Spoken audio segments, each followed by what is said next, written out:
Ayan. So, magandang araw po sa inyong lahat. Welcome back to my channel.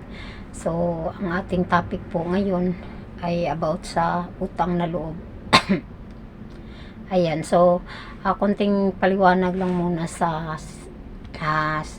sentence na utang na loob. Ayan. So, ang utang na loob ay ang obligasyon na nararamdaman ng isang tao na muling bayaran ang isang taong gumawa ng pabor para sa iyo. So, ang mga pabor na nakakalabas ng utang na loob ay isang tao ay yung mga pabor na hindi matutumbasan ng halaga o kung may halagang kasangkot, may kasamang malalim na dimension, personal na panloob. So, ang panloob na dimensyong ito ay ang nag-iiba sa utang na loob sa ordinaryong utang. So, dahil sa internal na kababalaghan na ito, mas malalim ito kaysa normal na utang o kahit na ang kanlurang konsepto ng pag-utang sa isang pabor. Ipinapaliwanag ng mga psikolohiyang Filipino na ito ay isang replikasyon sa kapwa. So, ang utang na loob ay isang kahalagahan na gumagalaw para makilala o mairespeto, maitaguyod at minsan maipagtanggol ang pangunahing karangalan ng bawat tao. So, yun po ang ito dapat sa may tindahan doon sa isang, sa bakery na kung ano sa isang paksa na utang na loob. Yamasao. So, tayo nakakaramdam din tayo ng for example, mayroong tumulong sa atin, naramdaman natin sa puso natin na mayroon tayong utang na loob. Pero para sa akin naman, kailangan i-balance lang natin sa sarili natin yung sinasabing utang na loob. Kasi pag nakapokus ka sa sa utang na loob mo sa minsan sa taong tumulong sa iyo, like for example, binigyan ka ng chocolate. So, parang doon ka na talaga nakafocus sa kanya. Parang kahit na meron kasing iba ginagamit yun sa kasamaan. At saka ang iba nag-take advantage na sa'yo dahil sa may utang ka na loob sa kanya, gagamitin ka sa mga bagay na labag sa kalooban mo. Ayun. So, dapat balance tayo sa isang tao na tumulong sa atin. Tutulong tayo, gagawa tayo ng mas mabuti rin. Suklian natin ng kabutihan ang taong tumulong sa atin. Pero hindi yung pipilitin natin ang sarili natin na kahit na labag sa kalooban mo ay gagawin mo kasi iniisip mo na meron kang utang na loob sa kanila. So, hello. kahit na labag sa loob mo o sa batas ang ipagawa sa iyo o kailangan mo magsinungaling ganyan, gagawin mo dahil nasa isip mo may utang na loob ka sa kanya. So, hindi tama yun. So, dapat pag gumawa ka ng gusto mong bayaran yung sinabing utang na loob, dapat sa likas sa kalooban mo rin na ibigay sa kanya. Hindi yung napipilitan ka lang para lang ayaw mong mabash, ba yan? Baka sabihin mo baka sabihin niya na baka sasabihin niya wala akong utang na loob. So, nasa kanya na yun. For example, mali naman yung ipaggawa niya sa'yo. So, dapat na hindi tayo dapat balance lang tayo.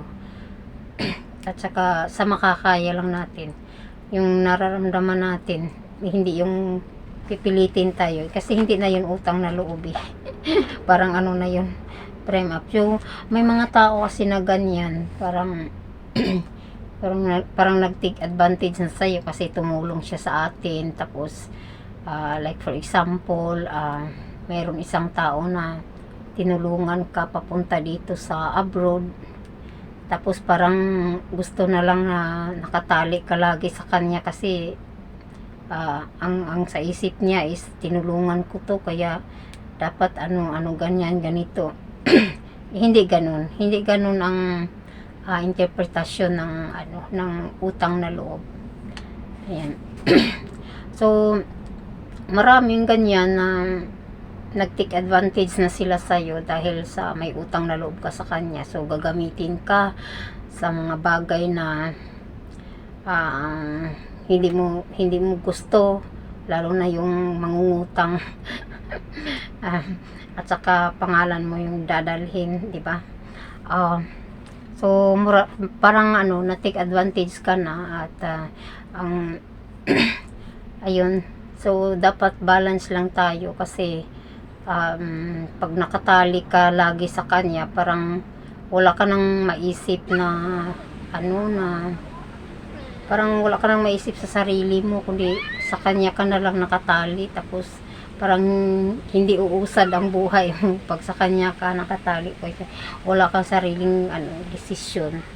So lagi kang naka-attach sa kanya. So dapat i-balance natin sa ating mga sarili na ang utang na loob ay hindi sa pilitan kundi sa kalooban ng isang tao. Ayan, so kay Sis Nori so may utang na loob ako din sa kanya dahil sa kanya natuto akong mag-YouTube. Ayan, at saka hindi na ako nahihiya humarap sa camera. At saka parang medyo dadagdagan yung confident ko sa harap ng camera, ganyan. So ayan, so maraming salamat sa mga taong tumulong sa akin. Hindi ko naman yun na kinalimutan. So yung makakaya ko lang. So ang hindi ko makaya, ipinagdasal ko na lang na ang Diyos na lang po bahala sa kanila kasi hindi ko makakaya din yung yung lahat-lahat na mga tumulong, at saka lalo na pag sa mga physical na bagay. So kung hindi natin mabigay sa physical na bagay, gagawin natin sa spiritual, diba? So ayan, so sa mga ayan ang kwento ko. Ayan, so sa Team Promote, maraming salamat din sa inyo. So utang na loob din natin at utang na loob din sa atin. At saka sa siyempre sa number 1 natin na utang na loob is sa mother natin. Ayan, number 1 sa father natin, sa mga parents natin na siyang nagbibigay ng buhay sa atin, di ba? So yun at talaga yung hindi mo matakasan na utang na loob. Kasi buhay na natin yun eh. Sila yung nagbibigay ng buhay sa atin at sakripisyo hanggang sa lumaki tayo. Kahit na may mga differences na nangyayari sa buhay natin, hindi pa rin natin mapagkaila na ang laki ng utang na loob natin sa ating mga parents. So kailangan respetuhin natin ito, mahalin, at hindi man natin masasabi sa personal kasi minsan hindi tayo vocal, katulad ko na sasabihin natin sa nanay natin na mahal ko kayo, ganun. So masasabi lang yun natin at maipakita natin sa ating sarili na mahal natin yung nanay natin kahit ano pa kasama at ka-irresponsable, di ba? Oo, mayroon pa rin tayong utang na loob sa kanila. Kaya sa mga anak dyan na galit sa nanay nila, matuto tayong magpatawad Kasi kung wala sila, hindi tayo mabubuhay. Diba? So, ayan na, hanggang dito na lang. And, maraming salamat sa inyo. Ayan. So, walang sawang pasasalamat. Sa, yung walang sawang pagpapasalamat ay isang, yun, pagpapakita ng utang na loob mo sa Kanya. Ayan. Yung pagrespeto mo sa mga taong tumulong sa iyo. Ayan. So, hanggang dito na lang yung topic ko at maraming salamat sa inyo. At sa mga baguhan dito, don't forget to like, share, and subscribe to my channel and hit the notification bell. Click all para updated kayo sa aking mga video. So, pasensya na kayo sa busis ko kasi iwan ko, lagi akong namamaos. Simula nung